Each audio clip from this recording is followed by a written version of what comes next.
Welcome, Bitcoiners. Pardon the lateness. It was the stupid camera bullshit again. What are you going to do with these cameras? My goodness. My goodness. Let me get my files. That's all done. We got a good file system today, so that worked out. Good morning, Twagyo. Twagyo. Yo. Twagyo yo yo. Twagyo yo yo. There we go. Got it. I think I got it. In case you guys were wondering, good morning, Bitcoin Graffiti. Good morning, Bitcoin Graffiti. Good morning, Dave. Morning, Dave. So, as you know, I noticed this morning we had a pretty amazing sunrise. Exactly as predicted. Bitcoin running exactly as predicted. All that's left for us to do is have a coffee and talk about what's new. Good morning, PH. Hope you're doing well. Hope you're all having a fine Saturday morning. I am. I've got to. It was awesome to see you on Breathe. Thanks, Kevin. Yeah, it was a good one. Huh? You got to see the whiteboard, and I'll be doing more of those sorts of things lately, or in the next little while. I think. Uh, is that in upper left corner Ben Shapiro? Hmm.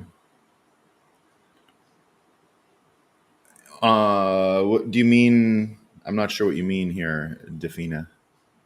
Let me know in the comments what you're talking about. Is it the Hillary Clinton? My brain guessed the Hillary Clinton image, but I don't know what you're referring to. I had Midjourney produce a crooked Hillary image for us today. Again, I gotta say, I think I've said it here before, but one of the proofs of Trump's incredible signaling, messaging, to me, always was that he had reduced Hillary Clinton's nickname during the 2016 campaign to just crooked. You know what an effective brander you need to be to get to the point where you can use a word like crooked and everybody knows what you're talking about. I mean, that's next level stuff, right? Very talented. Bon matin, bien joué pour ton entretien avec Robert Breedlove. Merci, where do I stats? Merci.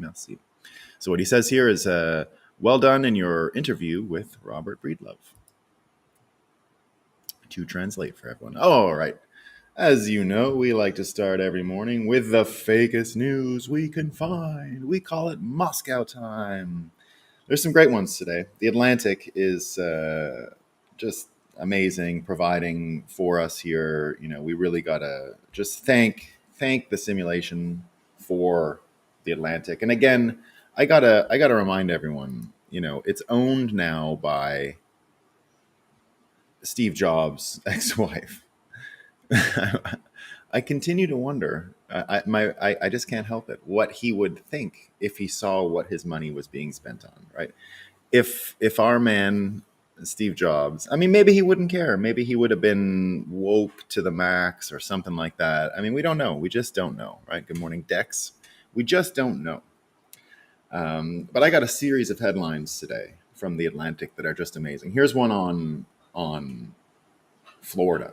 Now, remember, what we talk about here is that you basically have two completely different takes on the world, right? So what we're actually seeing around us as Bitcoiners and fiat monsters, we're seeing just two complete worldviews playing out. Now, in the end, only one can survive, right? In the end, only one of them can survive. One will have reality collapse on it, and that'll be it. It could be that us Bitcoiners are completely wrong, and the security state will indeed collapse on us. I mean, we talk about that. There is a worry, right? And that it will collapse on us, and it will just be forgotten. We'll just be a note in history, and there'll be some terrible acts, and we will just be erased. That could be. But here's proof of this sort of two worlds, right? Here's the Atlantic. How did freedom-loving Florida fall for an authoritarian governor? So this person, Helen Lewis, traveled from England to Ron DeSantis' Magic Kingdom in search for an answer. Wow. This one's really great too. This is another one from the Atlantic, and it's about Elon Musk. So the title of the article is Elon Musk's free speech charade is over. And then the tweet that goes with it, for many self-styled defenders of free speech is when you can say what they want and when you can say, hold on, free speech is when they can say what they want and when you can say what they want. I don't even understand the title. Let me read it again. For many self-styled defenders of free speech is when they can say what they want and when you can say what they want. Think of the self-awareness in this title. I mean, that I don't even know what to make of it. That's my headline for the day. Here's another good one though from the Atlantic, and this is the one we're going to dive into even more. And this is about the elections, that they're suggesting what people should do, because now they're taking Trump's indictment super seriously, and he might go to jail, they say. And here's the headline: if Trump is convicted and elected, there are no good outcomes for this country. There's no good outcomes for this country. There is only one safe path: that voters in November 2024 make these scenarios irrelevant. don't I guess, make sure you don't vote for Trump is what they're saying. Just another way for them to say it. So the big story we have that's still going on, right, the one that everyone's talking about, is this leaker story, right? The leaker story. And yesterday we talked about it. We contrasted it to the Vindeman situation. Remember when Vindeman leaked a bunch of documents, or leaked the perfect phone conversation between Trump and Zelensky in December 2019, and it led to the impeachment of Donald Trump. If you remember, the impeachment of Donald Trump, which was the prelude to COVID, right? Remember, we were only debating in January 2020 Trump's impeachment, and oh my goodness. But people like me were saying, hey, there's a mega virus coming, and this is real. And look, you can say whatever you want about, we don't know anything about vaccines. We don't know anything about masks. We proved with COVID science doesn't work. But the truth is, COVID was real, right? It wasn't a fiction. It was real. I was in New York. I saw the death rate. I saw the body bags, not on television, not in a camera. I saw them with my own eyes. My neighbors, I had a neighbor who died. I had a neighbor who lost both their parents. There were some people up on the top of the street that died. I mean, this is just my street, right? This was just my street. So it was killing people, right?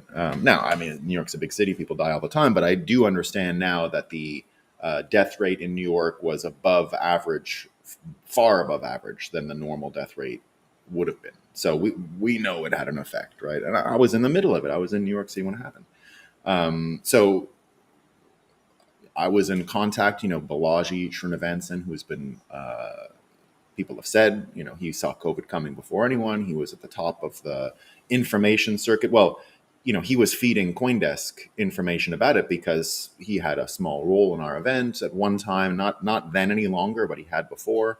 And he was telling us, look, you guys are he was telling us in January, you're not doing your conference. It's not happening, right? And I was like, I don't know, man. I think it's going to happen. I don't think it's going to be that bad. So we knew what was going on, and we knew that the whole thing in DC was a scam, right? It was obvious that it was a scam. The impeachment was a scam. There was some other big story out there. We didn't really know, how it was all connected at the time, but and we still don't really, right? It looks like more and more we see the connection between Ukraine, biolabs, Trump's impeachment, Trump knowing about it, Trump looking for information on it, Trump trying to protect the potential blackmailing of a presidential candidate, this time Joe Biden. But this was in the air at the time, right? So we still don't know the facts, but we do know how the leaker was treated, Vindeman, right? He was a hero. And we made the contrast yesterday between Vindeman and the young guy, and all the mind reading that's going on, all the assumptions. He did it for online clout, right? All of these things. But now just look at the self-congratulations the media gave itself yesterday. We get this one from Michael Tracy, right? He says that we're back on the Atlantic. right? So, contributing writer at the Atlantic. That's why I chose the Atlantic today, because this is more than egregious, right? This is as crooked as anything you can see in the media establishment today. Listen to this. So Michael Tracy writes, contributing writer at The Atlantic, Amy Zegart, declares the real heroes of the week were all the amazing journalists who participated in a dragnet to identify the leaker, at which time the FBI moved into action and nabbed him. A true landmark feat of journalistic heroism. So here's her actual tweet thread. This week was a different story. As government investigation gears ground away, the heroes of the hunt were amateur investigators and journalists using unclassified info and clever sleuthing. Bellingcat investigator Eric Toller tracked the migration of classified docs across Discord servers and other internet platforms and posted his findings online. Shane Harris in the Washington Post got one of the members of the Thug Shaker Central to speak on the record. Incredible interview full of information with key details about the alleged leaker. Toller then teamed up with the New York Times. He used telltale clues from photos of the docs to tighten the dragnet and identify Teixeira as a suspect. The FBI then moved into action, arresting Teixeira at his home, and then she gives some takeaways. It's unreal, right? And of course, Glenn Greenwald comments uh, on exactly how crazy this is to have the media celebrating from on high their incredible success in finding this guy. Now, in the meantime, the last one, Vindeman, right? All it led to was impeachment. All it led to was COVID.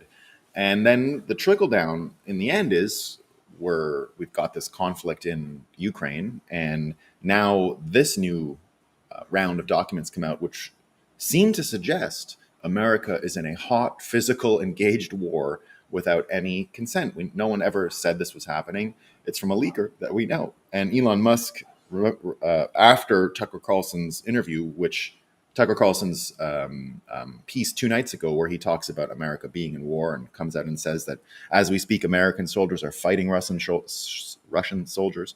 This is a hot war between two primary nuclear superpowers on Earth. And Elon Musk writes, the American public certainly needs to understand, and our elected representatives must consent to our involvement. But that's not what's happened, right? That hasn't happened in a long time. The rerouting of declarations of war through Congress, through the representative of the people, has been short-circuited for a long time, right? America rarely declares war officially according to the normal channels that were set up years ago. They'll do it in this way more often than not. So this is just another case of that. But indeed, this one is so much more dangerous, right? This one is so much more dangerous. And here's if you guys didn't ever see this, it's the Ari Melbourne. Is that his name again? He's Ari Melber. Yeah, he's a host on MSNBC, and a video that he made when Elon Musk first bought Twitter has gone sort of viral again. And it's about him, this Ari Melber guy, and you can hardly believe it's real, right? You can hardly believe it's real. So Ari Melber is sitting there on MSNBC saying, if he buys Twitter, he could suppress conversations about certain things, and then we wouldn't even have heard of it before the election. So he was saying everything that everyone in the world says, as we've discovered government involvement and suppression of information on Twitter and their involvement in other media outlets.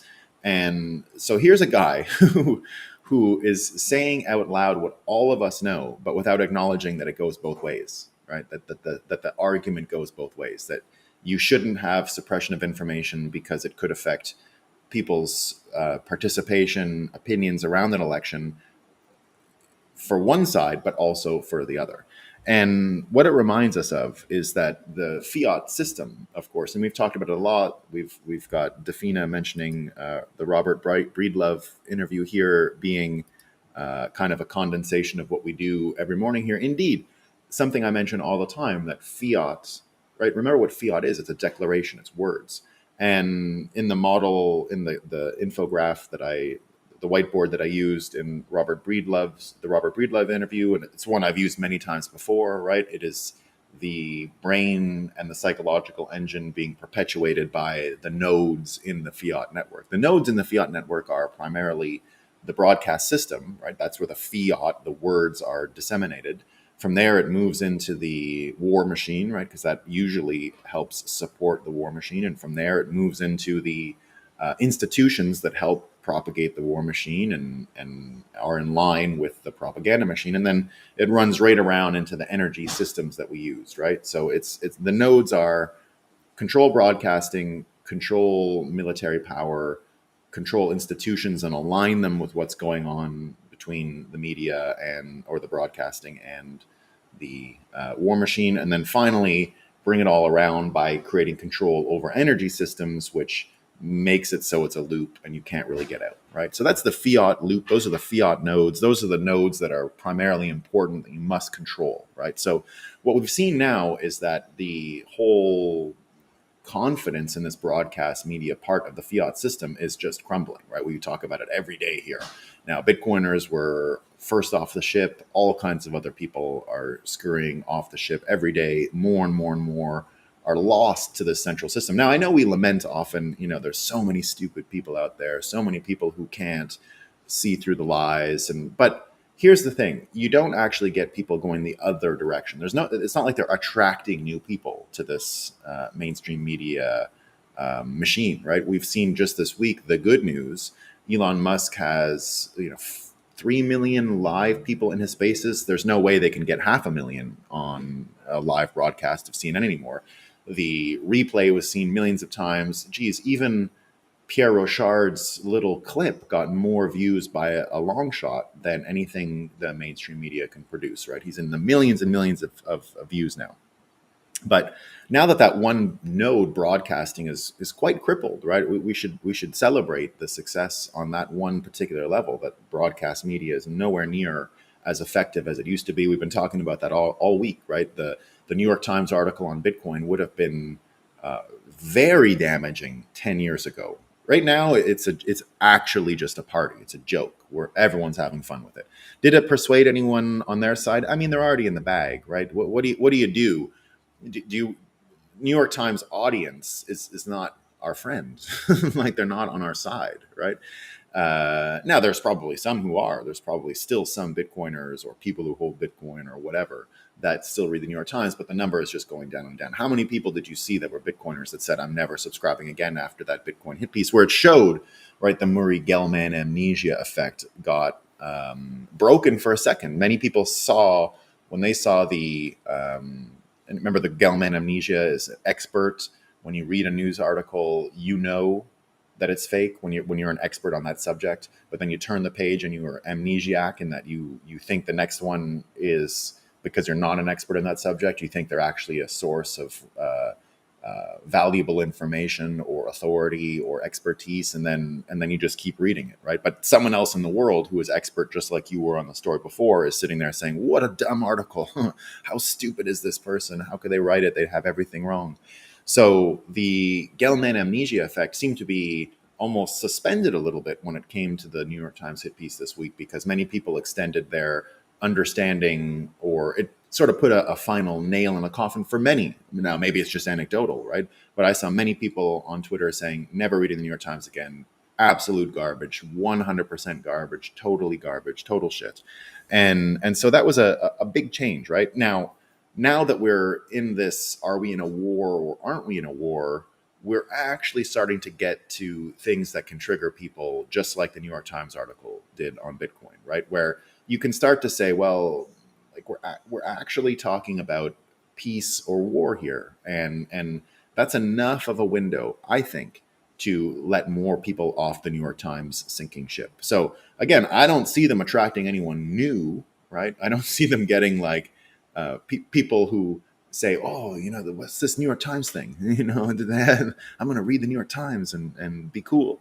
That used to be the case, right? I can remember doing that. I can remember being a student and saying, well, I'm going to buy the Sunday New York Times and read it at a cafe. Like, the cliche that you can picture all kinds of fiat brain people doing. So that was something that a lot of people did. It was a natural thing. Let's go get a New York Times. We could get the Sunday one. The Sunday one was delivered to Montreal, or times when I never read. By the time I lived in New York City, I did not read newspapers anymore. But there was a time in my life, there was when I lived in Europe, they had the like a mini version of it, an international version of it, and I used to buy it all the time. I preferred it over the French newspapers, and I used to buy that all the time. And there was another one as well when I lived in South Korea. We're going to talk about Korea by the end of the show. And I was a newspaper fanatic for years. I would read multiple newspapers in a day as a teenager and in my early 20s. I was a complete fanatic. Now the quality was better back then, right? But it's hard to say, right? I'm sure I had stupid ideas from reading so much stupid garbage. But we didn't really have the reference, right? It was only afterwards when I saw the degree. For me, it wasn't Bitcoin at first that showed it to me. It was working in politics and seeing how the sausage is made, seeing how reporters that are in the what are they called, the bubble around a national leader that travel with them, the folks that are in our case the parliamentary press gallery. I could just see the low IQs and got to spend time with them socially to see just how in the bag they were personally. When you hear them tell a story about politics and what they're cheering for privately at a bar, having a beer, or at a cocktail party or whatever, it really starts to change your perception about how the whole machine works. And you get to hear the things they don't publish. You get to hear them candidly. And I was on the inside of that and was able to see it all the time. I knew many of the journalists out there when I was in Canada. So anyway, the point is this centralized broadcasting system having a lot of trouble. One of these nodes in the Fiat system, not nearly as powerful as it was. Now, remember, this moves into the war machine, right? And now that we actually have some form of debate about what's going on, you're starting to see, there was an article printed just this week about, in the mainstream news, saying, maybe we should leave and maybe we shouldn't go. And even these leaks, right? Even these leaks are starting to slowly persuade people, because there's something about the story that doesn't quite make sense to me, right? There's something missing in the leak story, what this kid was up to, what results we're getting out of it, and where it's moving the conversation. Because indeed, it is slowly moving the conversation into America saying, well, maybe we can't do this much longer, right? Because again, Americans don't jump for the opportunity to go to war, right?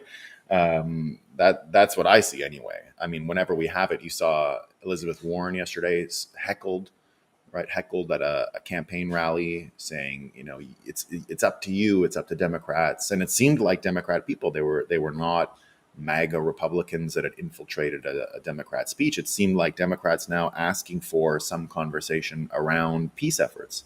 So I predict you're going to see way more of this, right? You're going to see way more of that. And when it even comes to the war coordination of the media, here's another one, right? This is the New York Times worked feverishly to find the identity of the guy leaking documents on Discord. Ironically, if the same guy had leaked to the New York Times, we'd be working feverishly to conceal it. So part of this is even just ego, right? The conversation about the changing nature of the war in Ukraine isn't necessarily the problem here, right? That's not the thing they're trying to guard against, because it looks like they're disseminating this information and persuading people about perhaps a change in American footing over there. Now, I don't want to spread false hope about what America is doing in Ukraine. Again, I trust nothing that comes out of Ukraine. Nothing. Zero. The whole thing is just psyop on top of psyop on top of psyop on top of psyop. You're dealing with some of the most professional misinformation, disinformation purveyors on earth. And speaking of that, right, you go around the horn and you go from the military alignment with media, but you get into the more important one now, and that's the institutional alignment. And Hillary Clinton, who I've said for a long time sees the whole field when it comes to Bitcoin and what it is we're doing. Now, the reason I say that is because if you recall, she does rarely does she do big interviews, sit down interviews, right? That's not her thing. She'll do smaller interviews. She'll do very friendly interviews, coordinated things. But if you remember, when Bitcoin was really pumping in 2021, as Bitcoin moved into its peak in 2021, around Thanksgiving. She did an interview around Thanksgiving. Now, remember, Thanksgiving and Bitcoin are somewhat connected in a sense. The 2017 run, Bitcoin took over Thanksgiving dinner table conversations. It was one of the biggest events in the history of Bitcoin as far as just spreading awareness. And I remember it well because I had planned an event for CoinDesk just after the Thanksgiving break 2017. And the day we came back on stage was the first day Bitcoin ever traversed the $10,000 mark. And we did it live on stage as it was happening. We were talking about it. It was in the air. It was one of the most amazing environments to be in. I was there with Willie Woo and Arthur Hayes, and everyone's checking out um, the the market rate, and everyone's celebrating. And even the mainstream media, I can remember one of the headlines that event generated. It was you can work, you had the feeling of being of having a hit, because the show was on Broadway. So I had the feeling of waking up to a hit Broadway show, because even the newspapers were saying Bitcoin crosses 10,000, packed conference, parties into the night, like a really enthusiastic headline, like just amazing stuff. You wake up and you read this stuff and you're like, wow, so cool. And so Thanksgiving and Bitcoin have had this really strange symbiotic relationship in America for a while now. Bitcoin has been a Thanksgiving Day conversation item for a long time. And you always see these articles, how to talk to your family about Bitcoin, during Thanksgiving and all that stuff. So Hillary Clinton, I said it when she did it in 2021. She understands the whole field and said something like, Bitcoin is an existential threat to nations and governments and all those things. And she reiterated it yesterday, right? So here's what Hillary Clinton said yesterday. She says, Hillary Clinton warns that Bitcoin could destabilize nations. And one second.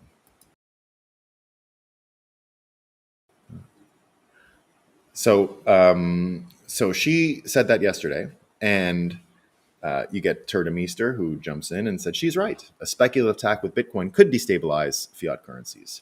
And then we talked about this yesterday, about all the things that Pierre Rochard had written years ago, and he uses a citation of Bitcoin Pierre, so Pierre Rochard, who did the riot video from 2014, right, where he called this out in the Nakamoto Institute. So he says the cat's out of the bag.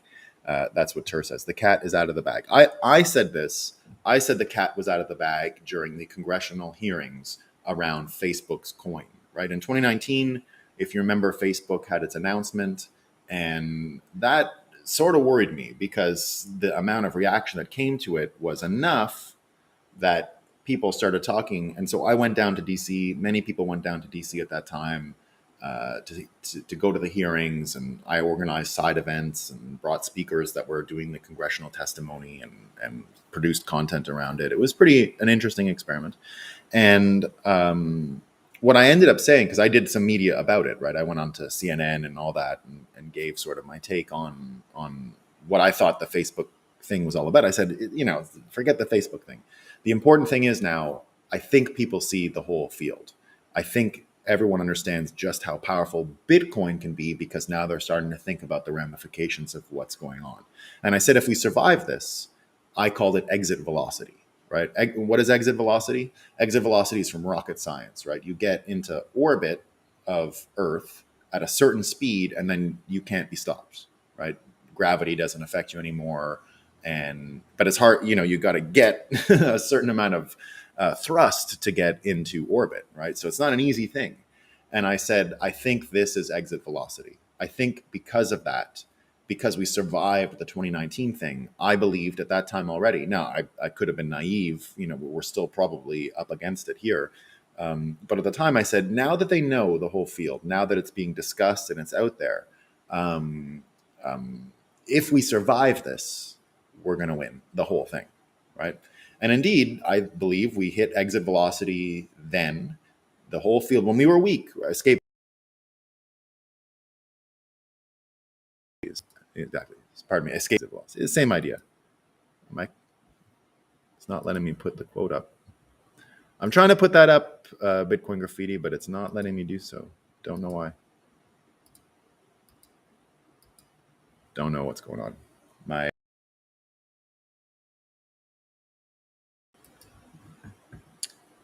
escape velocity. There we go. Yeah. So I was trying to put on comments, wasn't working, but now it is. So that's good.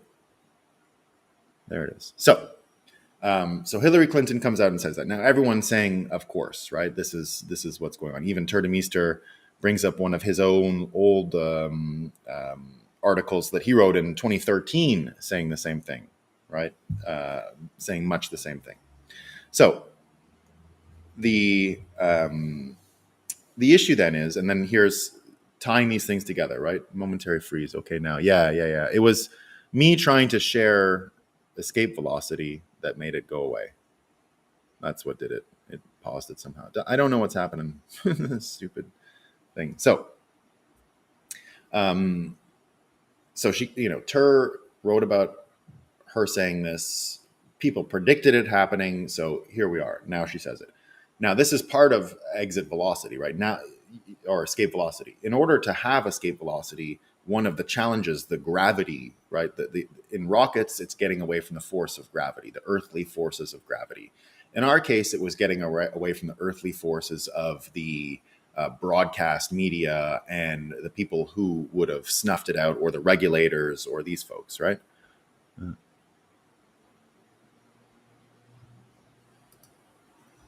The freeze was caused by my comment above escape. Oh, really?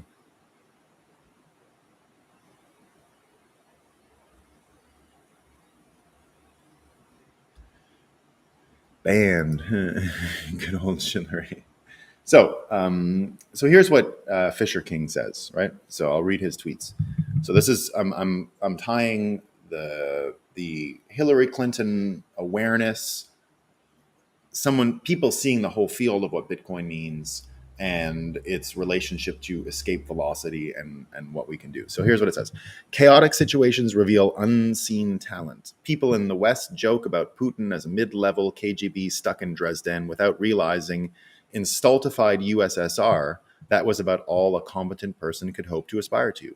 When everything collapsed, he had the chops to rise. One of the underlying tensions in the West is that it is also stultified society, where people in the wrong race / gender / with no connections, they quietly hope for collapse to open up opportunities. The connected are holding on to what they have no matter what.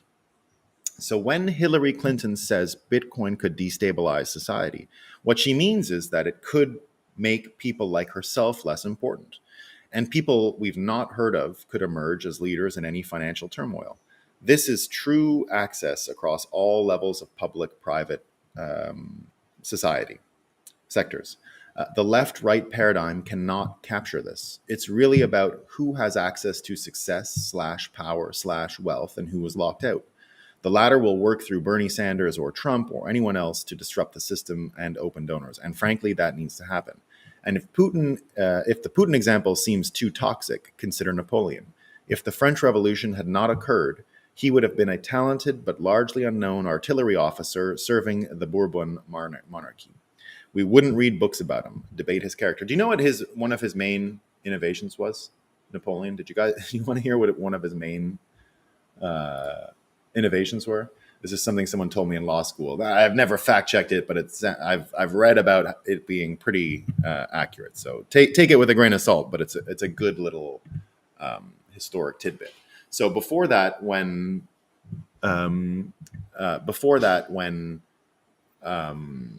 so first of all, the aristocrats ran the military, right? That's why they were on cavalry, and it came from the old medieval way of organizing your army.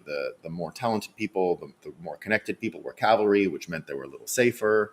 And the king, of course, there was all kinds of rules about civility in war, right? Because when it was knights in the professional medieval time, the idea of killing civilians and stuff like that was crazy, right? They wouldn't have done that. It was about professional armies and people who were supposed to do that stuff. Of course, it got corrupt, but originally the idea of courtly class and the chivalry of knights and the professionalism of knights, much like in Japan with the samurai, right? They became totally crazy and would kill anyone for an offense. But originally, the idea was it was for professional fighters, don't get civilians caught up and all that. So a lot of class went into how armies were constructed.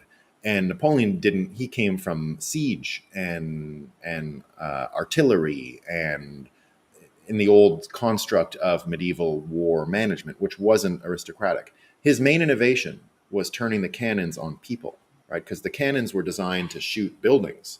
And so the people could go in. No one had really thought of, well, why don't you shoot people with them, right? So he was the first to do that, right? And now it was crazy at the time. It was completely without uh, um, uh, acknowledgement of human dignity and all that stuff. But that was the big innovation, right? He wasn't that into technology, right? That's one of the main differences when people compare him to Hitler, for example.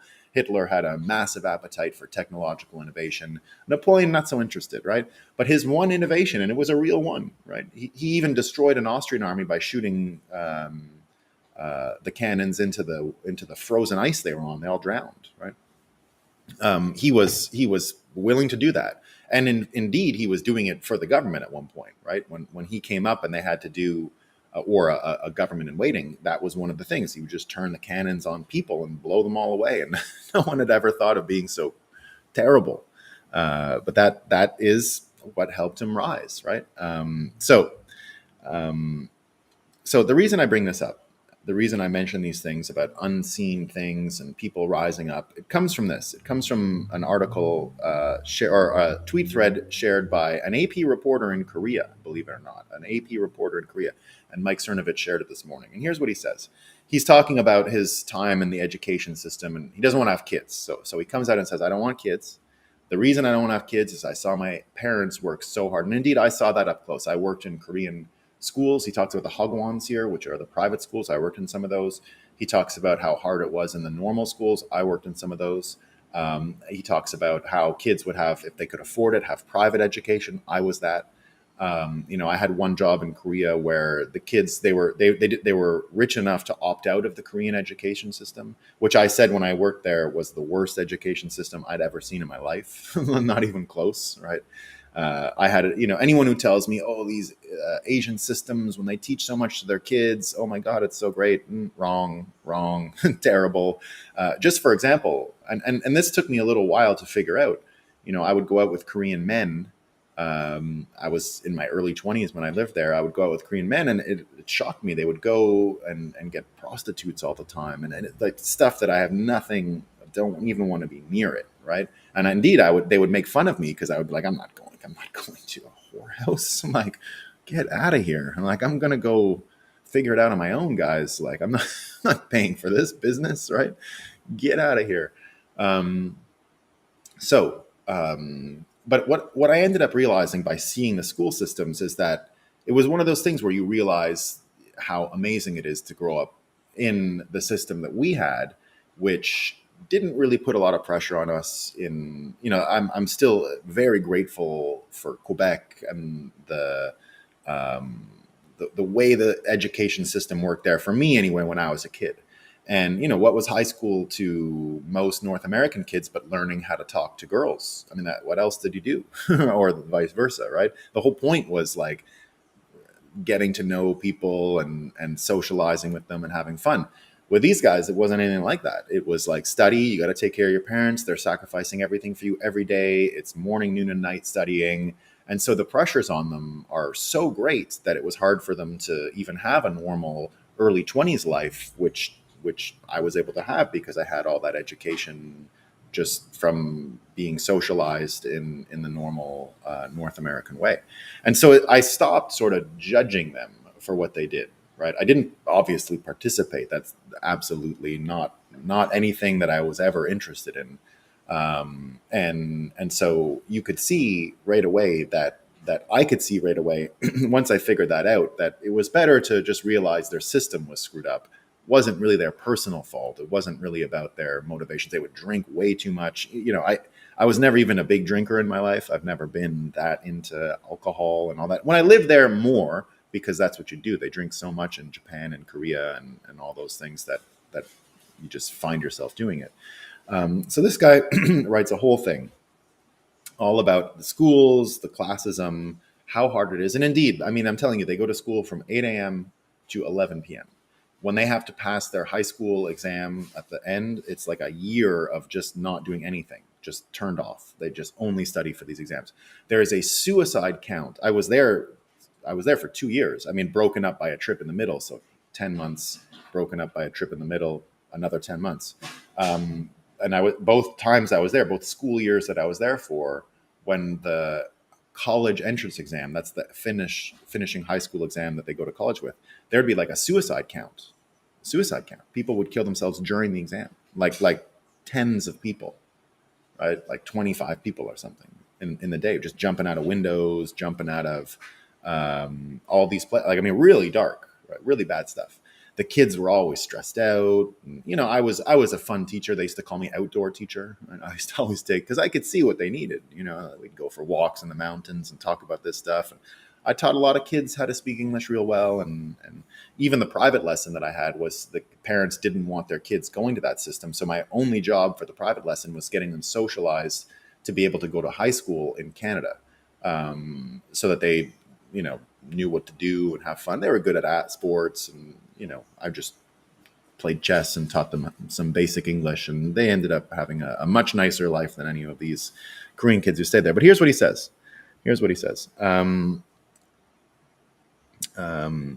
As I watch from afar how social classes are reproduced from a freaking the context here is he was talking about the postpartum care rich Koreans end up getting, and that's sort of the start of like connecting families and connecting social groups, and where so by the way, Korea is probably the most hierarchical society going, because of it's the most Confucian society left in the world, I'd say.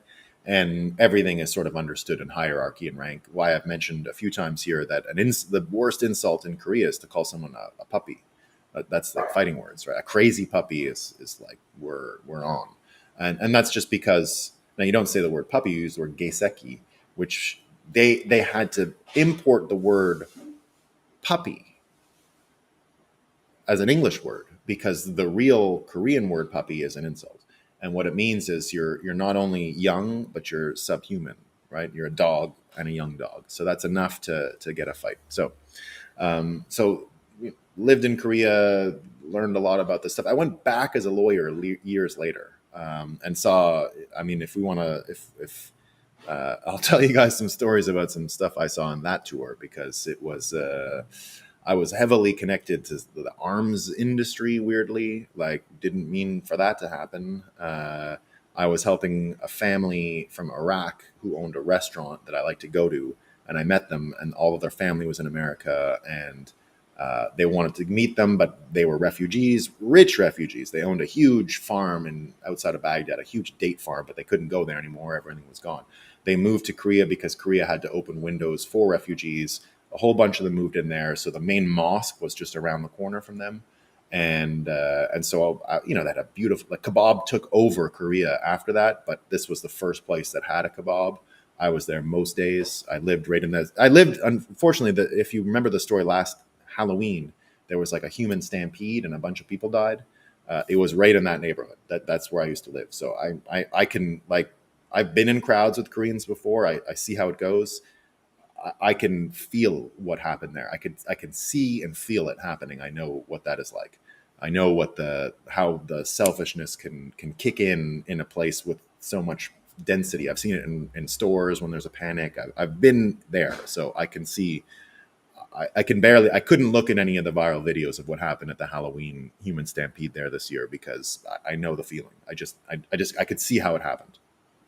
So, for example, I got to meet when I was working in that restaurant. So what I ended up helping this family, to the extent that I could. I had experience in immigration law, and that's kind of what I was doing when I was in Japan and Korea a little bit. And so I was helping them out, and it turned out there was a bar. So they didn't drink or anything like that. They were full Muslim fellas. Hookah, that was it. They'd go out and party, but it's an area where the U.S. military base is, and so I would hang out in a lot of the bars and restaurants. As I said, I was partying a lot in those days. I was now in my mid-20s and just going having a great time. But this little bar that I went into all the time was a tiny little hole in the wall, and it was made by retired, I guess, prostitutes. A lot of prostitution in that area as well. And I guess these were like old ladies who now ran this bar because the other job had, no more. So it was just an awesome place though. It was just all the Korean journalists would hang out there. So the top of the line journalists. I was I found out about the place because I met the main BBC journalist some night out, and he would cross the North Korean border for assignments all the time. He was one of the people that could just get taken across through Panmunjom, the peace village. And so I got to know all of these people, and it was all diplomats and arms dealers and crazy people. They used to play the people who owned the bar were just the best. They used to play um, like in wrestling when they have their intro song. So they knew you could recommend songs all the time, but whenever you recommended a song, they had a habit to make you come back to the bar. That when you entered the bar, they would play the song that you had recommended. They would remember. They must have had some function or system to do that. So they would play the song when you entered. Mine was Bob Dylan's "Stuck Inside of Mobile" with the Memphis Blues again. And it's a great song. So it'd start playing when I would come in, and everyone would give each other high fives. Little tiny hole in the wall, but arms dealers galore. Like just, it was Mos Eisley Spaceport, man. It was one of the crazy. I remember giving high fives to someone, and the guy was missing. He must have done something wrong because they were gone. He was this guy after that. Korea, an amazing place, all kinds of troubles. And I bring all of that up for this reason, right? So here's what he says. As I watch from afar how social classes are reproduced from a freaking postpartum care center, my patience with this society is slowly melting. This is an AP journalist. I don't make long-term plans because I'm not particularly hopeful about anything. I'm not saying all Korean adults don't want kids. Many do, actually. But from my observations, the ones getting married and having kids at my age are those with parental support, financially and in terms of child caring.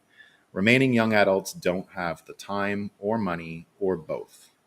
And that's the context that we find ourselves in now. When you do the whole loop, right, and you come around and you see the institutions failing, but then move into the last one, and this is where things get interesting for Korea, right? This is where American imperialism and the hybridization of American imperial nations becomes really fascinating to me. The thing that made me very pro-American in my life was that before I lived in Korea, I lived in France, and that was just after 9/11. And the amount of people who said to me, America had it coming, America deserved it. Now, maybe the government did. So at a certain point, you said, well, maybe, like, I see what American government has done abroad. I get that. But the people, and you start to divide between what people thought about America and the people, and they're confusing it all. And it didn't, like, I grew up on the American border. I could see why the government would have attracted something like bin Laden, but I couldn't see why the rest of the world hated American people. That was, it didn't jive with me when I lived in France. And then I moved to Korea, and I could see then that it was similar there, right? Similar there. The opinions were similar there. And that experience actually ignited in me a real passion to defend American people and the American spirit, let's say. Now, but it definitely cleaved in my mind a difference between the government and the people. So I could start to see that very vividly at that time. And what I thought of Japan and Korea after going through that experience was, here was an example of the American government igniting something like the American spirit in other countries. They loved baseball, right?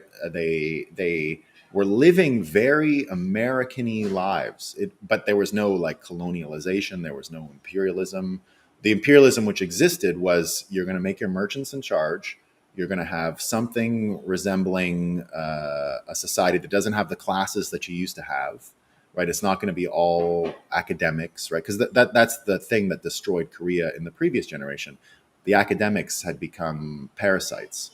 And, in Korea, in Japan, the traditional clothing is the samurai, which is a warrior, right? In Korea, the traditional clothing was the scholar, the Joseon scholar. There's a hat that goes with it. There's a whole outfit. When they get married, in traditional clothes. They're getting married in the clothes of the scholar, right? Not like Japan. They're not the same in that way. And so the scholars had done damage on the country. So and they demanded change, and it turned into something a little bit like America. But here's where things get beautiful, right? The idea of them turning into this sort of hybrid American Confucian culture created some of the most amazing industries the world has ever seen. I mean, any large ship in the world, I've seen them. I've been to the ship ports where they make these great big ships in Ulsan and other places. I mean, just enormous, right? All the big cargo ships, all of that comes from there. You saw the cars, you saw all of this stuff getting produced, the cheap, inexpensive cars, like because they were cheaper there. The Iraq guy that I knew, that was his job. They don't even the cars are so cheap there, or were then, that they didn't even drive secondhand cars. They just shipped. They don't have the room for it either. They would just ship them. That's what this guy did. The Iraqi guy. He would go. I went with him before. He would go to a used car, and by used car I mean 5 years old. He would go to the used car thing, and anyone that was in good shape, he'd have a pen and buy them like this. He'd put like a crayon on the windshield, and then he'd send them all to Dubai. And he had a mechanic in Dubai who would fix them up and then send them to Iraq or wherever else in that region. He was making a mint. I mean, making a mint off this thing. And so the Koreans have one more industry that is beyond fascinating. It's nuclear energy. Now, when you do the loop of American imperialism and Korea changing, I've always thought that Korea had an appetite for Bitcoin greater than America proportionately for these reasons, for exactly what Juwon Park is saying. Japan is the same, right? Japan and Korea are ahead on the degradation of the system, the institutions, and the energy systems that go into it. They're ahead, or the financial policies that go into it. They're sort of ahead. Their countries have been manipulating longer. I've mentioned here many times that the Koreans taught me, just like innocent Korean girls who go to school would say, I'm like Forex trading. And I'm like, what are you talking about? What do you even mean? Like, I didn't even understand what that was, right? Forex, foreign exchange trading. I didn't even understand what they were talking about. But they would just casually do it and suggest that I do it. So, as time went on, you started to get this appreciation that they were very American places. The spirit of America lives in these baseball playing, fun loving, and they are. I mean, some of the greatest times in my life were in Japan and Korea with these fun loving folks, right? Trips that I took for cherry blossom season, renting little Korean houses on the water and going all over the country. I've been to every corner of that country, really. It's a small country, right? Of course. But I've seen and done so much stuff there, and really found it to be enthusiastic and fun place. Now, the time has changed, right? It's not the same country as it was nearly 20 years ago, or more than 20 years ago. But when I read this, right, and I start thinking about the industries they have, here's what you got to know. They have more nuclear capacity and capability than almost any country in the world, and certainly any country their size. And now that America's ability to itself coordinate through the dollar is, and through American propaganda and through the other nodes in the fiat system, right? The institutions, the broadcast, the war machine, Koreans are ready to peel out of this system and are grown up enough to start being on their own when it comes to all this stuff, right? They don't really have to check in on America as much as they used to.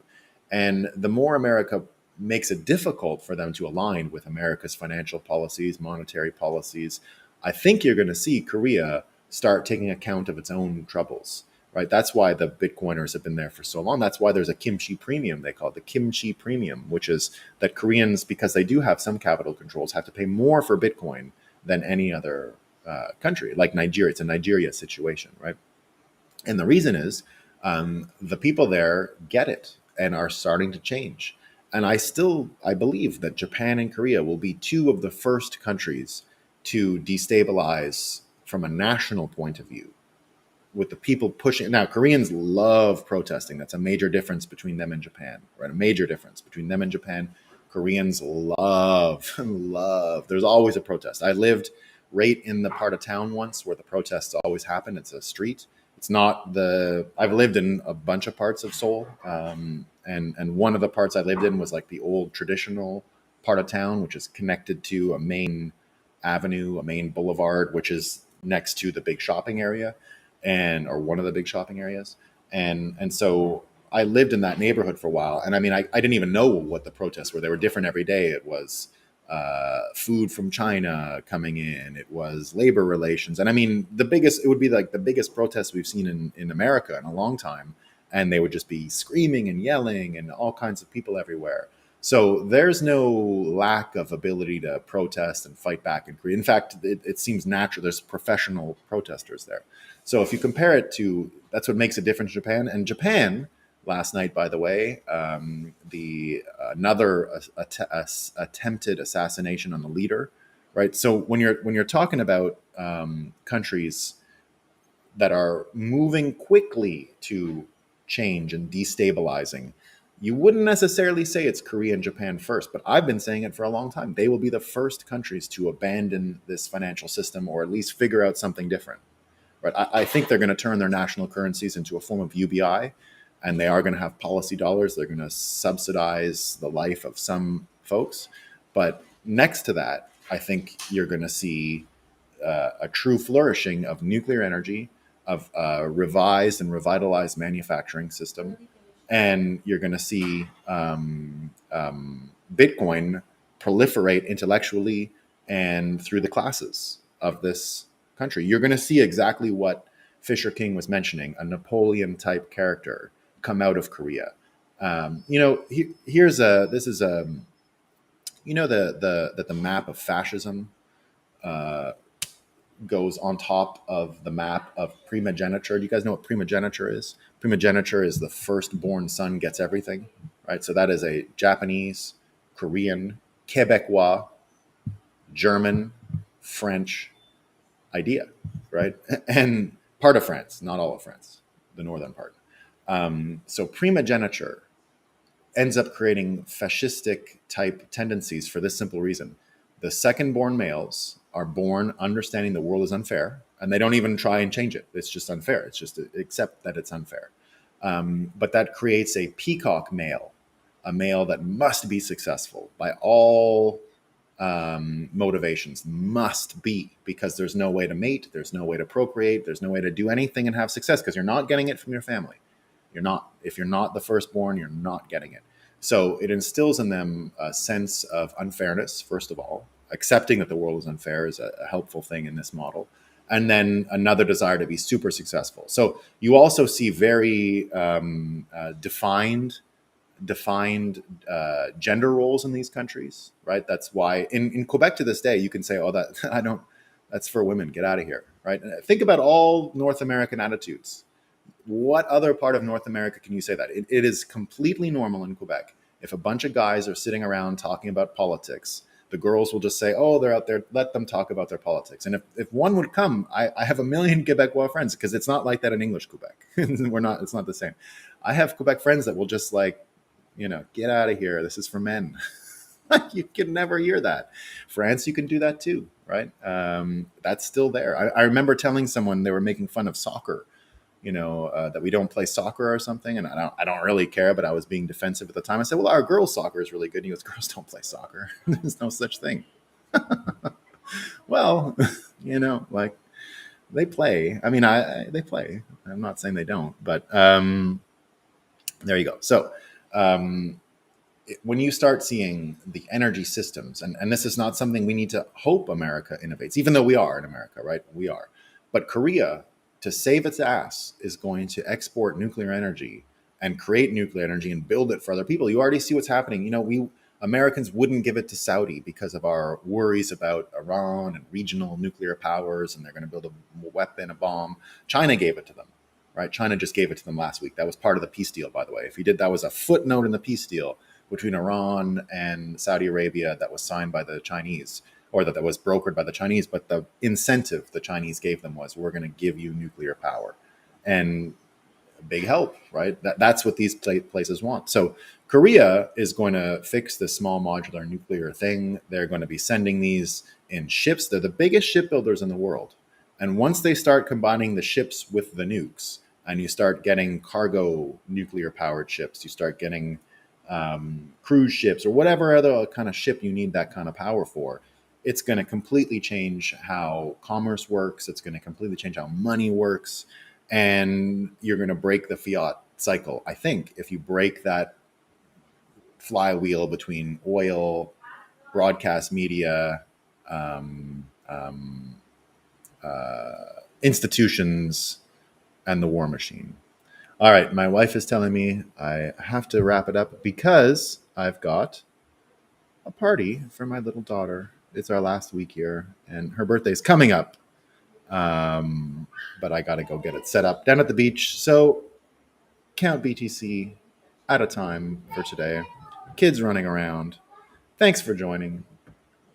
Won't see you guys tomorrow. We'll see you Monday. Peace.